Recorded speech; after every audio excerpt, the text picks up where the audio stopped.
Saya kalau lihat Pak Menkumham ini, saya teringat dengan kasus kami dulu, kasus pengambil alihan partai kami. Ini sudah mau selesai beliau ini. Saya tidak tahu apakah nanti masih ada rapat dengar pendapat setelah ini.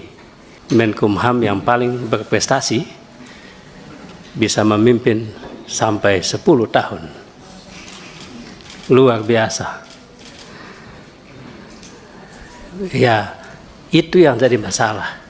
10 tahun, tapi pertanyaan berikutnya adalah apa yang nampak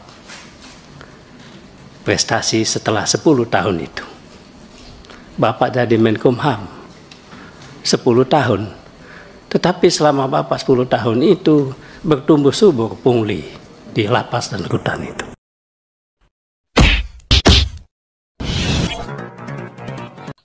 Assalamualaikum warahmatullahi wabarakatuh. Om Swastiastu, Namo Buddhaya, salam kebajikan. Video yang saya sematkan di awal itu adalah salah seorang politikus dari Partai Demokrat.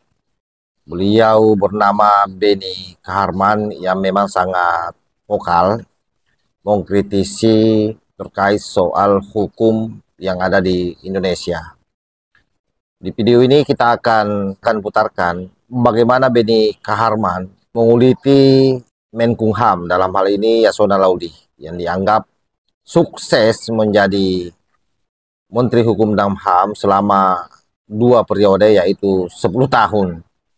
Tetapi ironisnya kemudian karena itu dianggap bahwa 10 tahun menjadi Menkumham justru dianggap tidak sukses.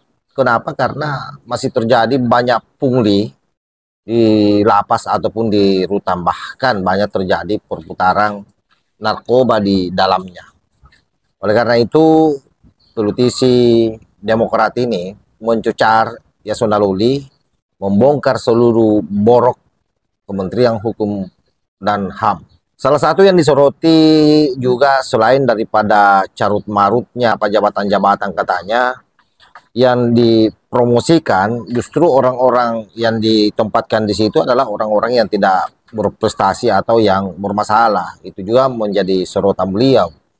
Hal lain adalah barang sitaan yang secara rapi ditulis laporannya, tetapi sampai hari ini tidak jelas di mana barang-barang itu semua. Bahkan dia menantang untuk turun melihat langsung di mana barang titipan tersebut.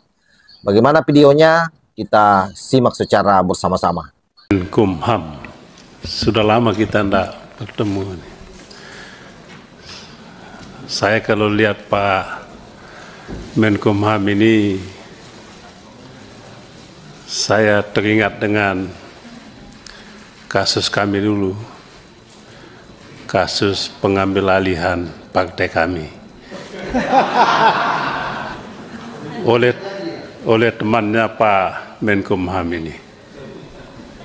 Trauma kita, Pak Ketua. Sampai saat ini Pak Ansa susah hilangnya itu perasaan itu, Pak. Iya. Nggak ada hubungannya dengan Pak Menkumham itu, Pak. Itu kan. Bagaimana, Pak? Tidak ada hubungannya dengan Pak Menkumham. Iya, teman beliau.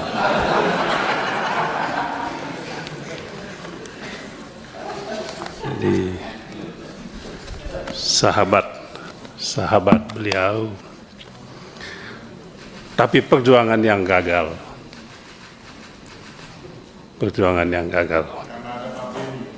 Ya, karena Pak Menteri Hukum dan HAM sedikit membela kita.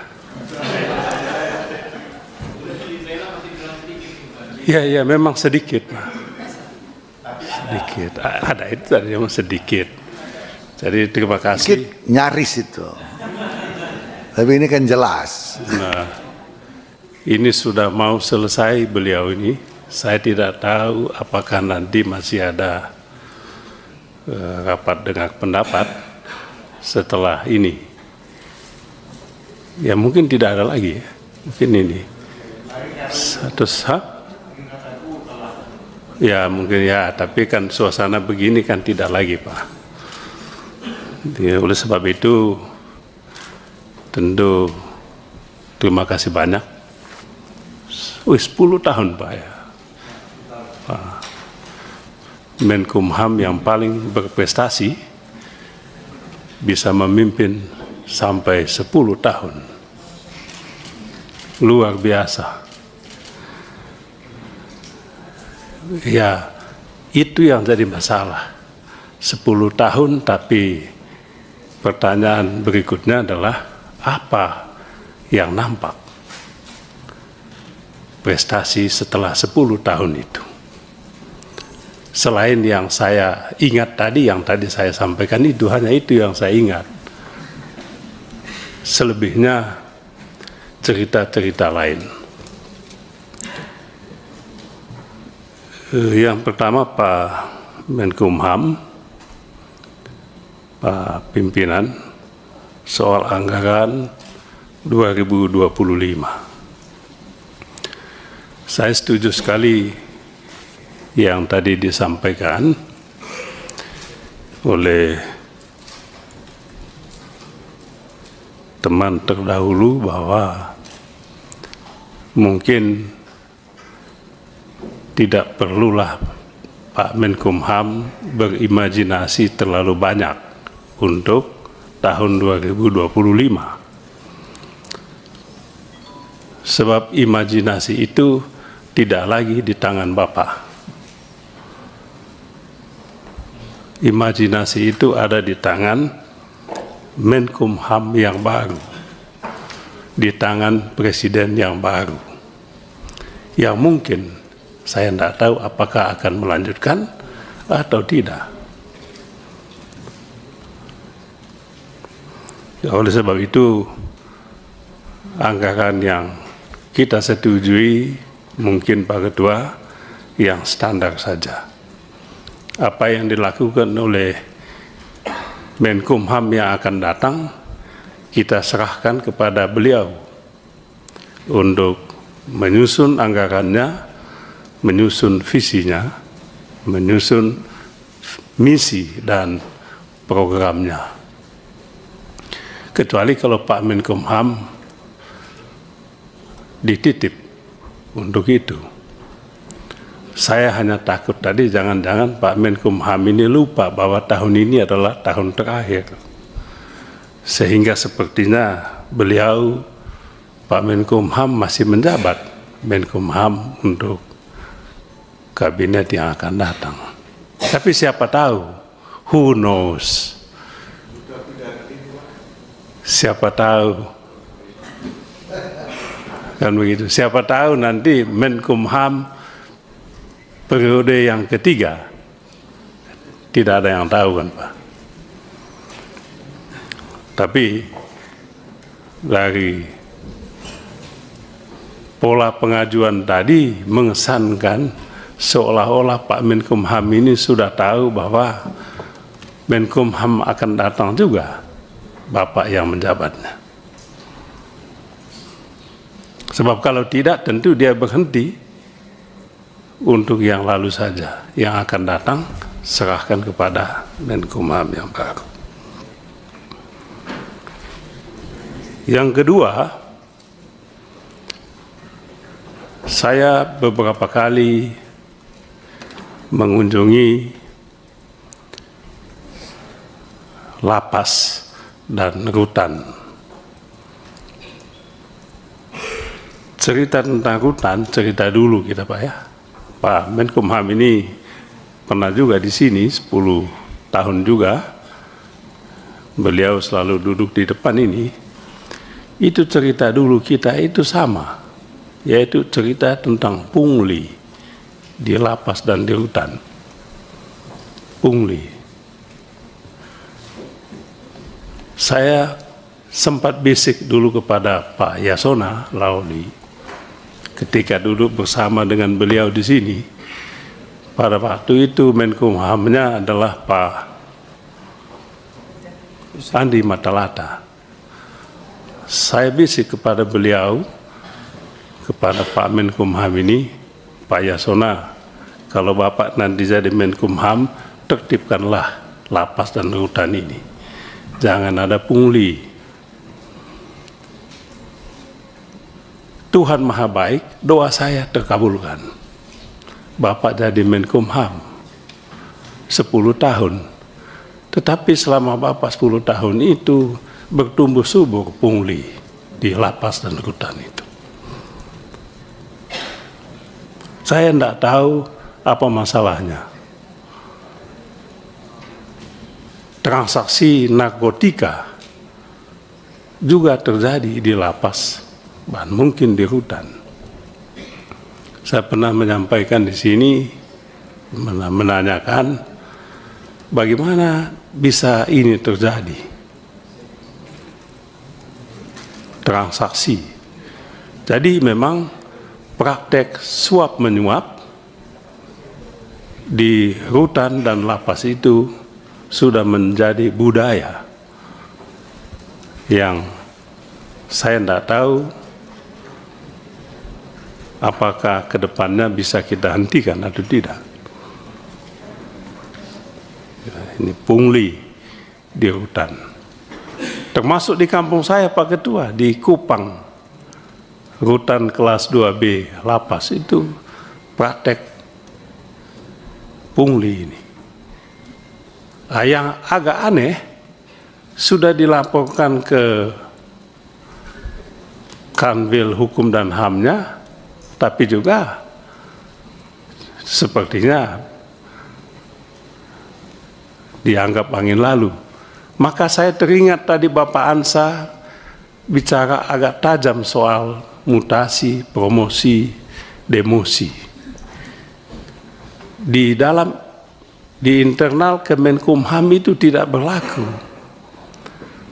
Ada pejabat struktural yang bisa di setiap saat diberhentikan menjadi pejabat fungsional tanpa penjelasan.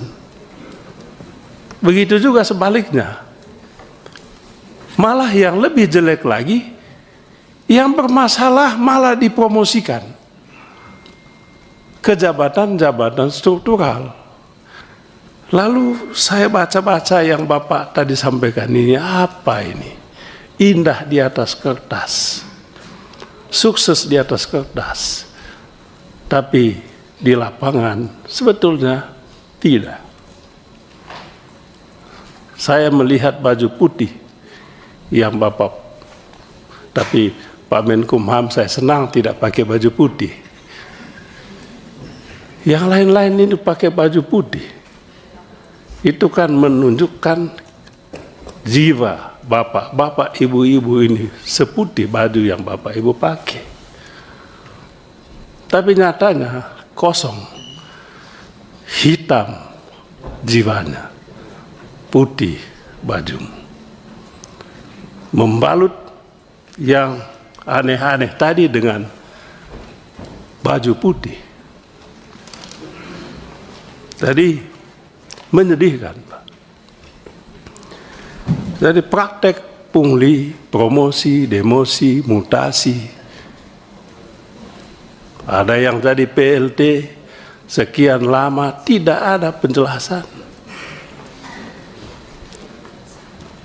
PLT bertahun-tahun malah dulu. Apa sebetulnya itu? Perlu juga Bapak kasih tahu kami, Pak Menkumham, kenapa ada PLT yang begitu lama? Sebab siapa tahu nanti Dr. Adis atau Dr. Abdurrahman menjadi Menkumham. Semoga tidak mengulangi yang Bapak alami itu. Atau Bapak Ansa jadi penasehat Menkumham atau jadi Menkumham. Jadi penting juga itu disampaikan. Jadi Pak Ansa mengingatkan menjelang, orang bilang ya lemdak, apa menjelang posisi ya injury time lah ya, banyaklah macam-macam. Saya yakin Pak Menkumham tidak tahu apa yang tadi disampaikan oleh Bapak Ansa. Saya yakin sekali Pak Menkumham tidak tahu. Atau mungkin tahu tapi udah sibuk-sibuk yang lain, ya pura-pura tidak tahu. Bisa jadi. Atau mungkin Pak Menkumham mengatakan, ya saya kan sudah mau berakhir, tinggal 2 bulan lagi ya. Apa yang kalian lakukan, saya tutup mata. Bisa juga. Kita tidak tahu. Tapi saya ingin tahu apakah yang disampaikan oleh Pak Ansar tadi betul atau tidak. Kalau itu betul, ini sebuah tamparan untuk Menkumham di saat Bapak mau turun dengan indah sebetulnya.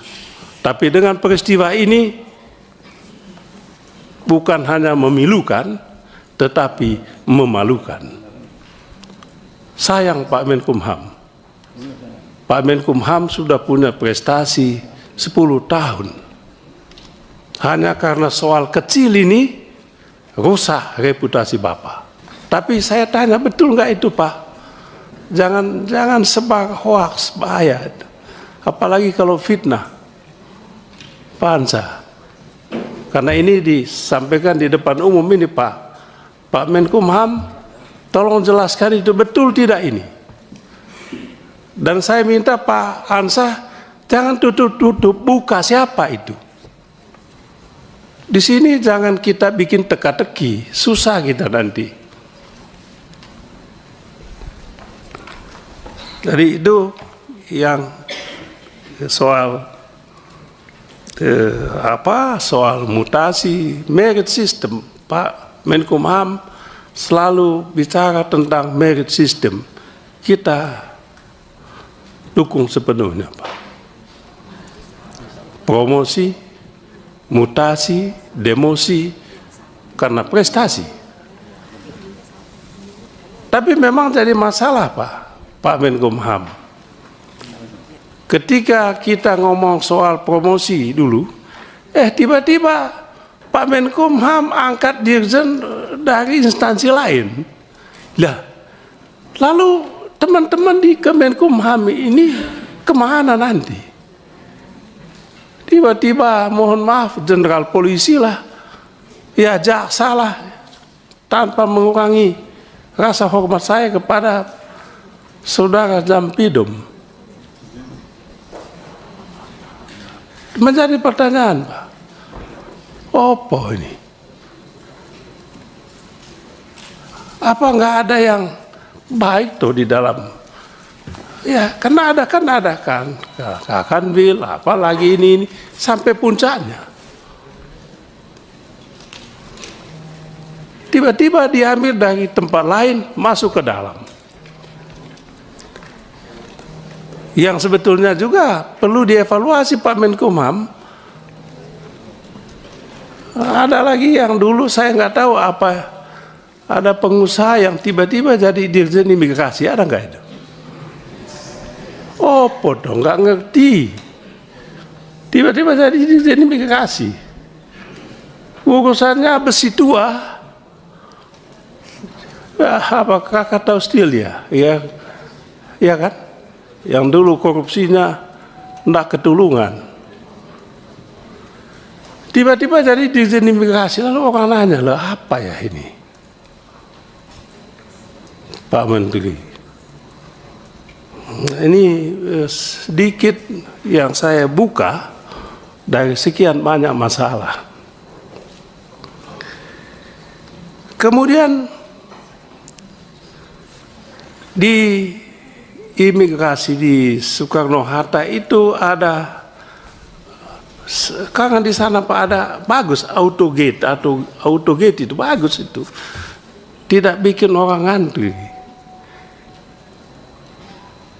Tapi kadangkala saya kadangkala berhenti di situ Pak Menkumham. Oh apa begini toh? Terutama yang berkaitan dengan orang asing, sistem autogate itu. Jadi enak saja masuk Pak. Lah, bagaimana soal keamanan? Kita nggak tahu apa yang dia bawa. siapa orang ini? Gampang sekali buka, masuk. Wah, enak sekali.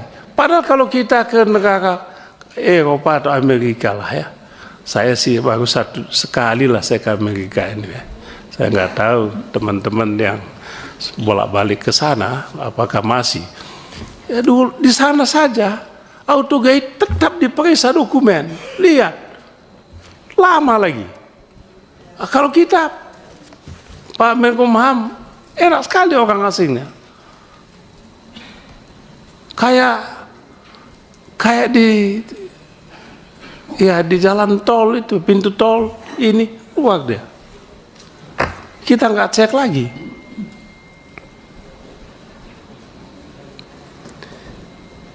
Kemudian soal, saya senang Pak Menkumham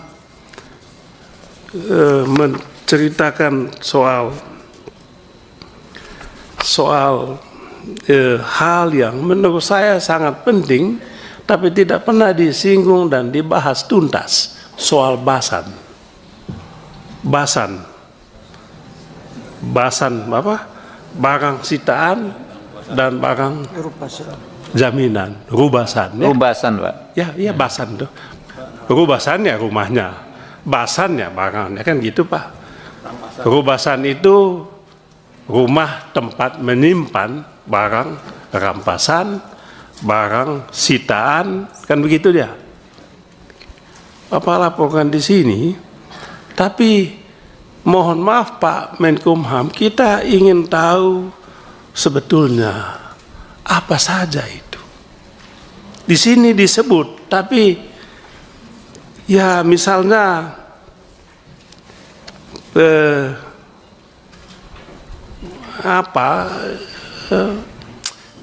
dulu kami pernah datang cek itu Pak, barang rampasan itu ada kayu, ada emas, ada. Ketika kami tanya, mana batu baranya? Mana nikelnya? Tidak ada itu Pak. Alasannya ya tidak ada tempat untuk simpan. Ya tidak ada tempat untuk simpan, ya hilang. Apakah dihilangkan atau dijual ya kita tidak tahu. Tapi Pak Menkumham menyinggung ini sangat bagus menurut saya.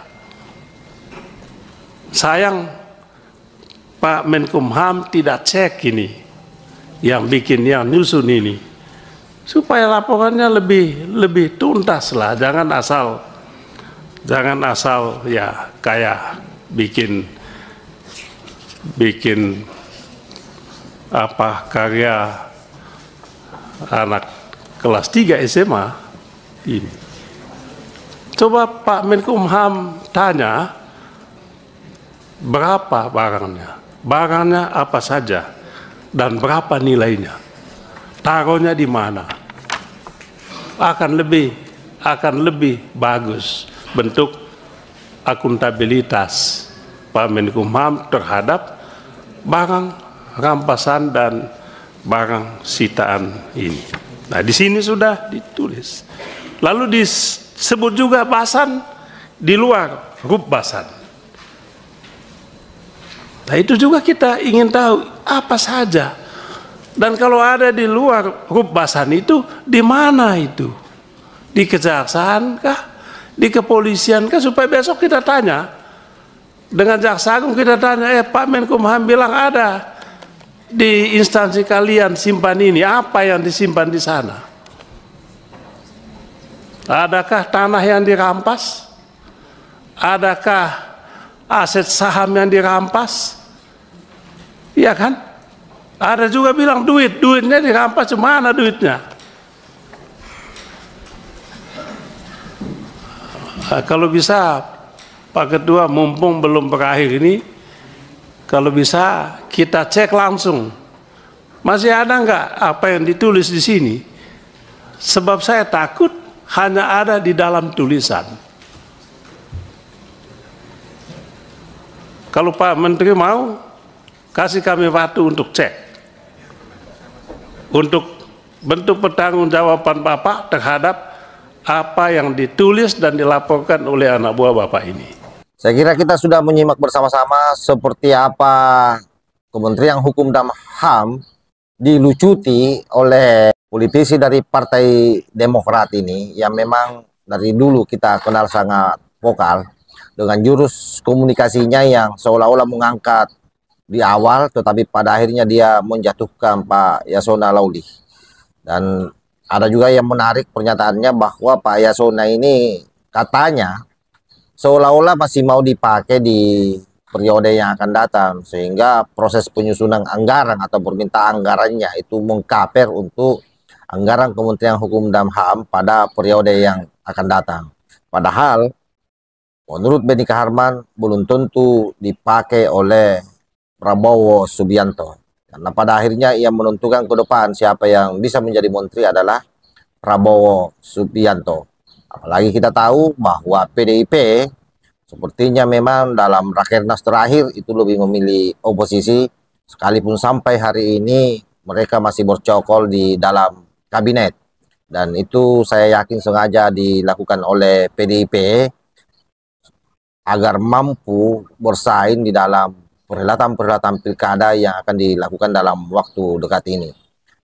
Ya, dalam pepatah PDIP hari ini posisinya di pemerintahan Pak Jokowi seperti duri dalam daging. Tapi itulah politik. Politik itu adalah kepentingan. Jadi segala sesuatu, keputusan yang diambil tentu berdasarkan apa keuntungan ketika misalnya pilihan-pilihan politik itu dia ambil. Dan itu saya kira sudah jelas pernyataan Ibu Mega bahwa kita mainin dulu.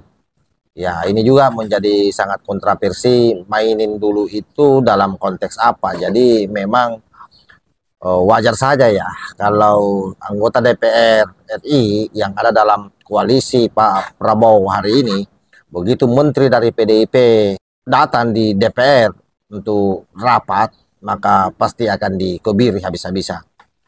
Demikian, wallahul muwaffiq ila aqwamit thariq. Wassalamualaikum warahmatullahi wabarakatuh.